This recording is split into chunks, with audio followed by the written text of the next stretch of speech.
ส้มแต่บ่เขาหิวข้าวนี่เปิดวันเลยเด้อลูกกะก็แกตื่นมา หิวข้าวรดอันนี้บ่ชุกเลยเบิ่งนู่น ตาเป็นไห้อ้าวเมื่อคืนนี้ไม่ได้กินข้าวได้เพิ่นนอนไวบ่ตื่นมาเราจะกินข้าวชุกแล้วบ่ชุกแล้วล่ะแต่โดนเติบเลยเนาะตอนกลุ่มกุ๊บพี่น้องเอ้ยหอมบ่มันบ่หอมแล้วมันแม่นข้าวไหม้นะข้าวเก่าเลยมันข้าวไหม้ก็สิเริ่มไหม้เด้อ ยังหอมอยู่ไหน เปิดภาพเปิดคลิปออกมาตอนเช้าพี่น้องเอ้ยเนาะอู้ยพอกับหน้าฝนอีกแล้วเมื่อวานนี่ก็ตกแห้งตอนแรงที่ว่ากลับมาแต่หาน้องไม้ก็ไม่เจอเพิ่นเนาะตกแห้งซ้ำจังหวัดน้ำมากแล้วไปจักอยู่ทางห้วยทางห้องพวกเช้านี่ก็ตกดูตอนนี้ก็กำลังสียุดหน่อยนึงเนาะโอ้ยพอดว่าฝนเวลาตกก็ตกบ่ยุดบ่ย่อนพอพักไว้ตกอีกจักช่วงไหนช่วงหนึ่งแน่เนาะตกได้ตกดีพี่น้องเลยเอ็กซิเมนจักได้10 กว่ามื้อแล้วจ้ะไปใช้บ่นี่ แต่เช้าแท้นายนี่ก็ได้โอ้ถือกระยางนกไปเลยพี่น้องเอ้ยถือกระตานกไปเก็บหอยแต่เช้าแท้ตอนนี้ก็เป็นเวลาจังโมง7 โมงพี่น้องเอ้ยบ่ได้เช้าปานใดเลยเนาะ7 โมงกว่าแล้วมึงเนี่ยตาเราไปเก็บหอยเลยไปช่วยข่าวให้เพื่อนก่อนหิวข่าวเลยนี่กลับตักทายสบายดีเด้อประดุงเด้อเนาะพบพ่อกับแม่น้องเตอร์คือเก่าพบพ่อกันกับตอนเช้าตอนนี้ก็เป็นเวลา7 โมงเช้าล่าสุดย่างน้ำเพื่อนกับ40,000สิล่มเลยพี่น้องเอ้ยสิพลาดเลยพูแม่น้องเตอร์ล่างเมื่อกี้นี่ไก่เขามาเหยียบช่วยข่าวให้ก่อนใช่ไหมสบายดีเด้สบายดีเด้อประดุงเด้อสิกินข้าวกับยังมานี่บ่พัดเราไม่เนาะพัดหน่อไม้ยังไม่ได้พัดอยู่เดี๋ยวช่วยเข่าได้สิพัดหน่อไม้ให้ซะเนาะหน่อไม้มาวานนี่กับท่านได้เผาอยู่พี่น้องไอ้มาหนูค่ำฝนตกนี่น่ะกองไว้แจนี่น่ะเดี๋ยวสิมาเผาหน่อไม้เนาะนี่เลยไว้เห็ดหน่อไม้ส้มมันใหญ่ยังไม้ใหญ่นึงมาตั้งกล้องไว้ก่อนปะลุงเอ้ยเดี๋ยวสิพัดหน่อไม้น้ำมันให้ลูกแล้วก็สิมาเอาหน่อไม้เนาะตั้งกล้องไว้กันเด้อเพื่อนเปิดพี่น้องอยู่ในเพื่อนในซานเก่าโอ้ยย่างอยู่น้ำมันนี่ก็ยังยันล่มเลยแต่ว่าออกไปข้างนอกข้างหน้าบ่เป็นไปเอาแล้วไปทางใดก็ยากลำบากช่วงนี้เนาะ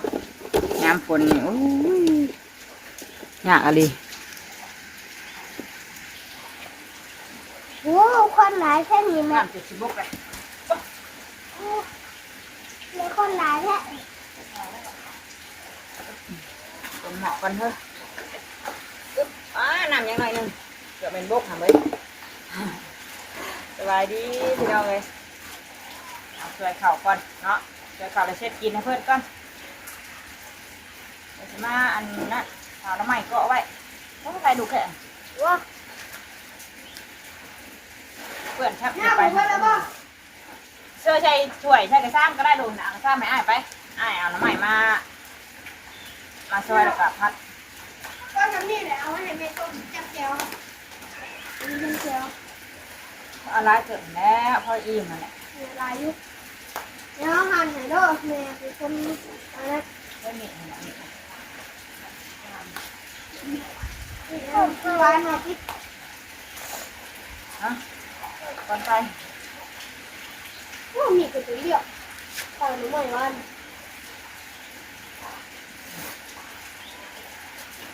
จับเกี่ยวน้ำใหม่แล้วคืนนี้ก็ได้ไปได้ไหมไปได้โทรมาว่าให้ไปหาน้ำใหม่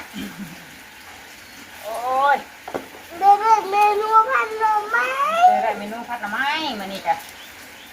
ได้เมนูยังบ่มียัง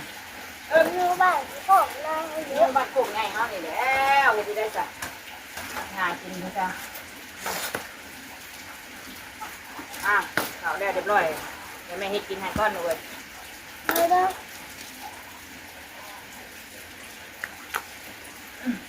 ให้ถ้าเอาเยอะไม่ว่าเอาเครื่องมาใส่แล้วเครื่องเตรียมพัดแล้วเอาน้ำตาลใส่พริกเยอะนะเอาเผ็ดเด้อต่อไปคือเขาใส่พริกแล้วมันเสร็จถ้าจะกระหมกพริกแล้ว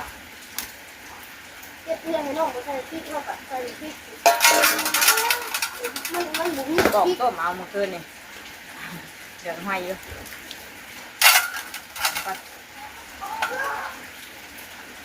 เอากระทะมาหน้าไปดู ค่ะ เอามาอีกหน่อไม้นะแกเราพอกินโบใส่พริกแกเนาะถ้าใส่เทียมน้ำมันหอยกับก็เข่าหูกับบุมีเข่าเจ้าเบิดเลยเจ้ากับเบิดแล้วเราถ่าเข่าไม้พอแล้วป้าเราลงไปเก็บหอยจะทราบแมงเกอร์ลงไปเก็บเมื่อวานนี่ว่าให้อันแม่น้องน้ำพิงแมงเชื่อโทรไปเพิ่นยังบ่มาเอาอยู่ปุ๊บไต่ไปเบิดแล้วจ้ะเด้อ อ๋อ แมงลายแต่ว่าลูกเอาแบ่งต้มน้ำแน่เนาะแบ่งต้มน้ำแน่และกะแบ่งเอาไว้เห็ดเอาไม้เกาะแน่ นี่เราส่งประมาณ ไปแล้วเดี๋ยวมันจำเจียวเอา แม่ ตาหูใหญ่แฮะใส่ละใส่คนมาน้ำตาลใส่มันน้อยทอด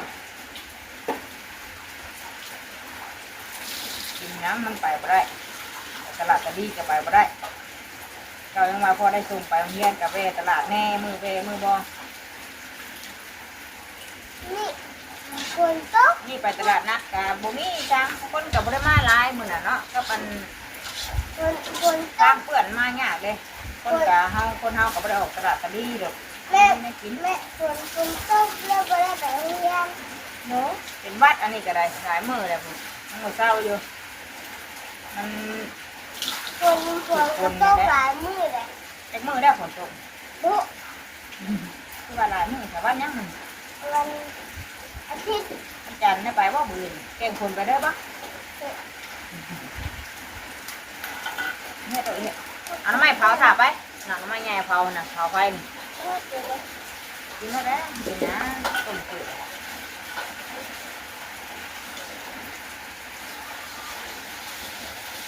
กินกับข้าวเหนียวแล้วดูว่ามีข้าวเจ้า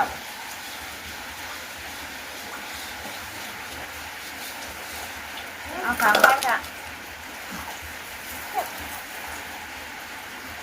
ง่ายๆเลยปลาดุกอึ๊บอันเดียวเตาเลยเด้อพื้นสีดังกับบ่มีแล้วยังเหลือทานกันนะเบิดเลยถามว่าจะ3 พัดไม่พัน2ไม่แล้วเต็มไม่แล้ว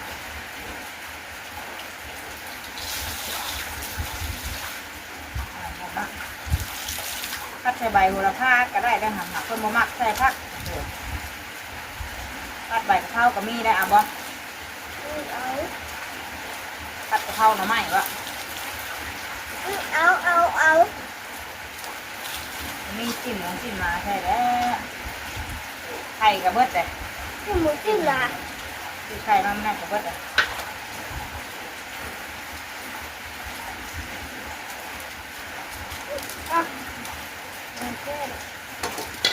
โอ้ก็ได้ออกไปใช้ หมดของใหม่ก็แม่แกะลูกไปกิน ตัดไปเกี่ยวหญ้าง่วนแล้วแต่ละมื้อหญ้าน้ำง่วนพี่น้องเลยเนาะมันฝนตกแล้ว สีเหลือง จะหากินยังงัวก็ได้เอาหญ้างัวแต่ละมื้อนะฝนตกก็ใครอยู่ตกก็ตกแห้งบาดเดียวแล้วก็หยุดใครเนาะนี่ตกค่ะตกแน่เลย ตัวมันอยู่ด้วยนะ ตัวนี้ก็ตกก็คือ ถ้าตะข้ายังหมูเห็นเลย ตอนนี้ตกแห้งแต่ได้หันยังบ่หยุดอยู่ตอนนี้ก็ว่านี่แห้งเนาะตอนแรงน่ะเบิ่งตกแห้งขึ้นลงมาเฮ็ดเปื้อนนะลูกเด้อแม่ล้างไม่ได้ยันมือเป็ดไก่สิเป็ดขี้ไก่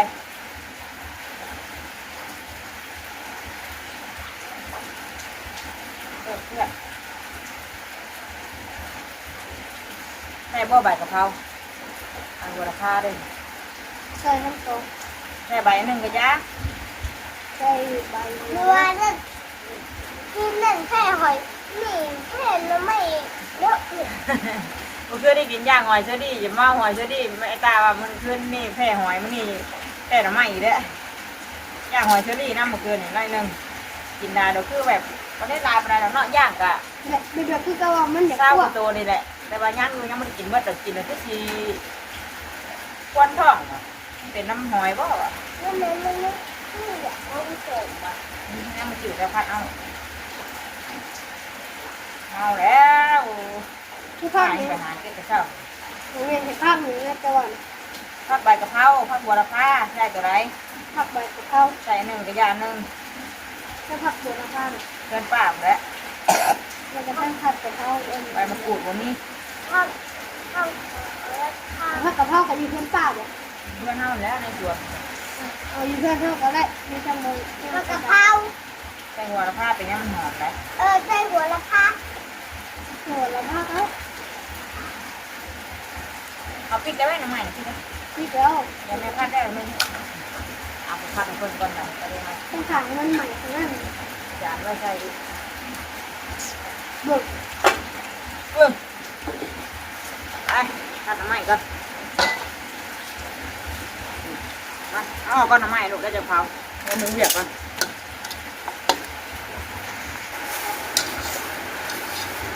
ต้องบอกให้คนเล่นเลย ใช้เอาก้อนมันใช้นั่นคือบ่อล่างตัวนั้นบางคนมันจะนั่นล่างตัวนั้นไป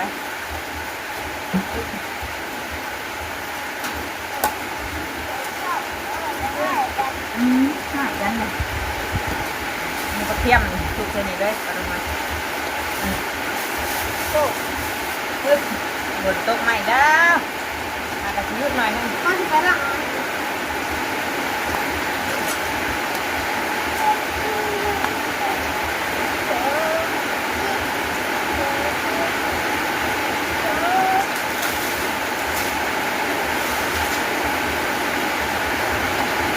มันถึงหน้าเลย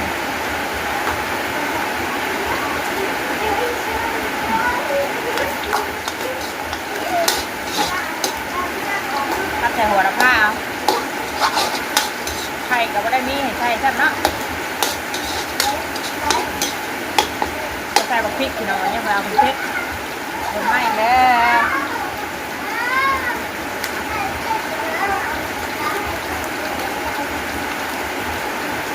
หอมกุ้งกระหอมเด้หอมกระเทียมเด้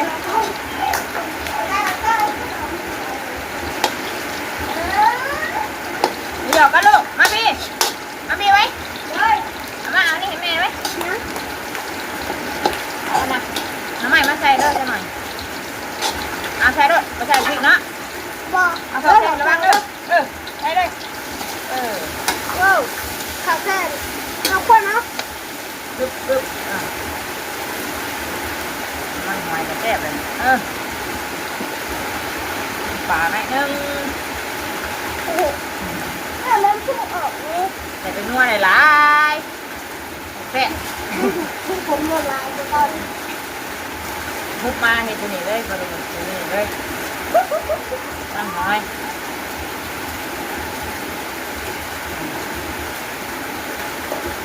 พวกที่แซ่บเนี่ยมันทำให้เราใส่ที่คือต้องแซ่บเนาะ ใส่พริกแอมมาลูกเพชร ย่างใส่แม่ถ้าอยากแซ่บหมูที่อ่ะ สวยไงมาใส่เลย แม่ถ้าอยากแซ่บหมูที่อ่ะ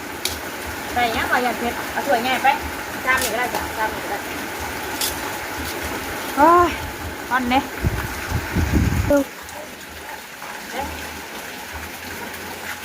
กูทำไมกันอะไรเขาไม่ใช่ไล่ยันเพราะว่าจิ้มเนาะหายตาจิ้มกันแสบแต่ไอ้ปลาลุงเบิ้งไงผมมีอย่างใส่เดือดห้อยอยู่จิ้มเบิ้งอ่อนปะ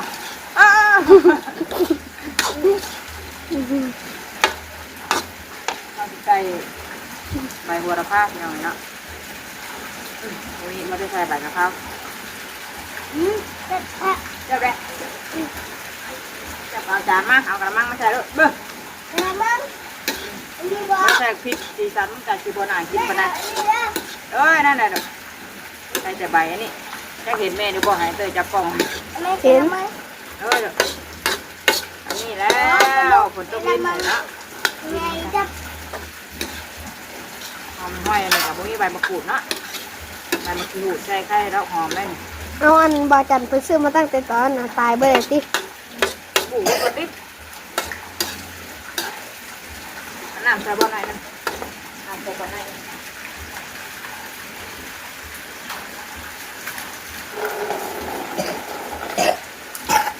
น้ำเต็มแล้ว จะแซ่บ หยอกมันเนาะ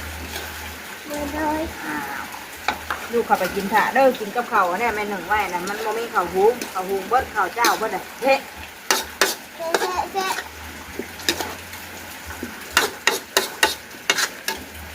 ทำนี่แหละเมนูไอ้ตั้งไอ้ตามันนี่เรากินก่อน แซ่บ ก็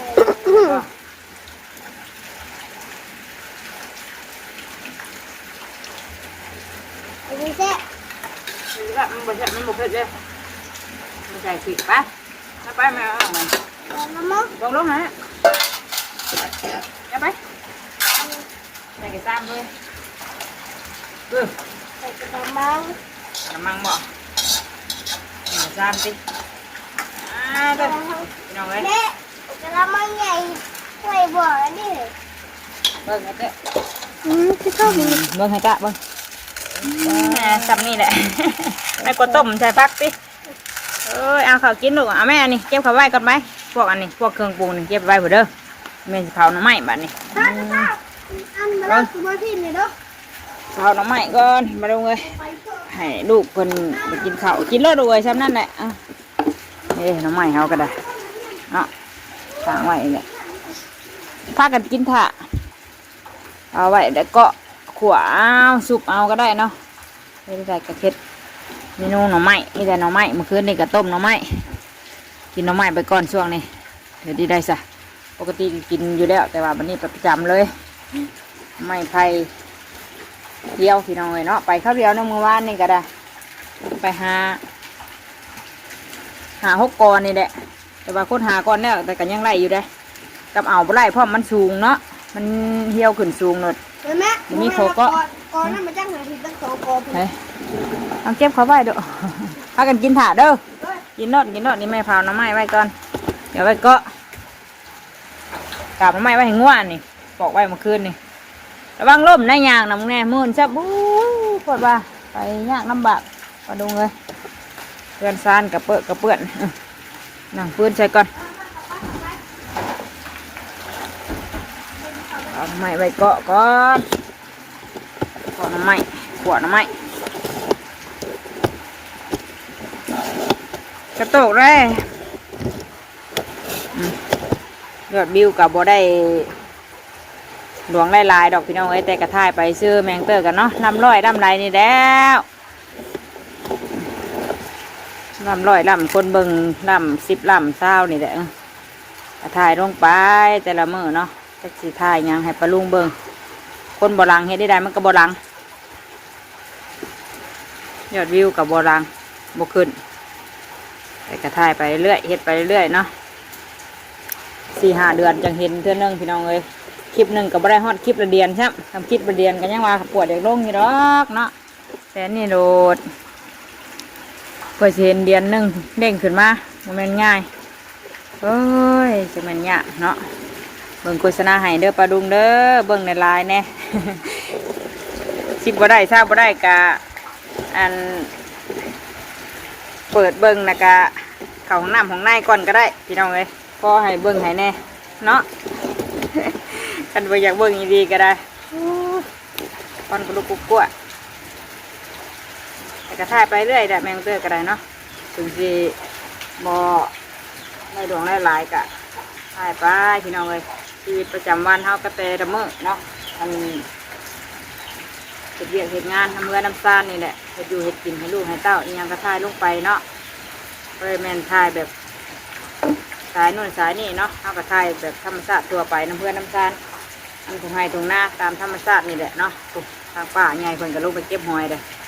เตอร์กะมึงไปบีหัวพี่น้องเอ้ยเอาได้ก็ได้เปล่าหน่อไม้ก่อนจะกินให้ลูกแล้วคนกลับไปกินข้าวได้คนกระโตกลินอยู่เรื่อยๆหลายมื้อหลายยามนี่ยังบ่เศร้าอยู่พุ่นน่ะตกลงอยู่ตอนนี้กันเนาะ บรรยากาศก็ไปมายากลำบากช่วงนี้ก็โอ้ยกำลังนั่งเป่าน้ำไม้อยู่พี่น้องเอ้ยเป่าน้ำไม้ไว้ขั่วไว้เกาะก้อนลายเติบได้นี่นะไปเป่าแดดนี่เนาะเดี๋ยวมันแดดก่อนถ้ามันแดดสิไปหาเนาะหามาเกาะไว้ใส่ถุงไว้ถึงยามแรกยามมันบ่มีเท่ากับตัวได้ขั่วได้แกงอันนี้กันเนี่ยมันใหญ่หนึ่งเป่าตัวนี้กันไว้ใส่พี่น้องเลยเนาะสำหรับที่นี่แม่เด้อก็จะขอจบคลิปไว้เพียงเท่านี้ก่อนก่อนเลยไปพอกันอีกคลิปหน้าเด้อฝากเป็นกำลังใจให้แม่เด้อคือเก่าคือเดิมที่สำคัญกะเบิ่งโฆษณาให้แน่พี่น้องเลยพอได้เก็บเด็กเก็บหน่อยไปแหละเพื่อสิได้น้องไม่ได้อย่างดอกไล่ๆกะมีแต่กองแต่น้ำ YouTube นี่กะเพิ่งปีซะแหละเนาะออกเทื่อนึงก็ได้ แต่กระทายไปคือว่าแหละแต่ผมจะพาลูกกับผมตากเพื่ออยู่ไปลุงเลยมันมีหม่องตากหม่องเก็บมันอันนี้มันเปียกมันเปื้อนเนาะเจ้อได้กับผมนี่หม่องไปไว้สำหรับที่นี่ได้แล้วสบายดีเด้อเบิดสุขุทุกคนเนาะดีมีแห้งพี่น้องเลยฝนตกฝนดินดูแลสุขภาพกันแน่เนาะไปมาลำบากไปทำรถทำรางถนนหนทางก็ได้เนาะเฮ้ยกินแล้วได้ลูกเด้อมาถามแม่จะแกเด้อมาทานเลยสบายดีพี่น้องเลยเอาน้ำใหม่ก่อน